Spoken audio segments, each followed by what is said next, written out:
మరి ఆ వైఎస్ఆర్ మీద కుట్రలు కుతంత్రాలు చేసిన ఆయన శత్రువులతో పసుపు చీర కట్టుకొని వారి ఇళ్లకు వెళ్ళి వారికి మోకరిల్లి వారి కుట్రలో భాగమవుతూ వారి స్క్రిప్టుల్లో వారు చెప్పినది మక్కి టు మక్కి చదివి వినిపిస్తూ కుట్రల్లో భాగమవుతా ఉన్న వీళ్ళ వైఎస్ఆర్ వారసులు అని అడుగుతా ఉన్నాను మీ అందరి సమక్షంలో.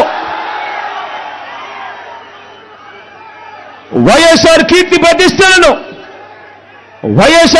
ప్రతిష్టలను ఆయన పేరునే ప్రజల మనసు నుంచి చెరిపేయాలని, వైఎస్ఆర్ కాంగ్రెస్ పార్టీయే ఉండకూడదని, వైఎస్ఆర్ విగ్రహాలు ఏ గ్రామంలోనూ కూడా ఉండకూడదని బహిరంగంగానే ఆ విగ్రహాలన్నింటినీ ముక్కలు చెప్పలు చేస్తాము అని చెప్పిన వారితో, చెబుతున్న వారితో చేతులు కలిపిన వీరా వైఎస్ఆర్ వారసులు అని అడుగుతా ఉన్నాను.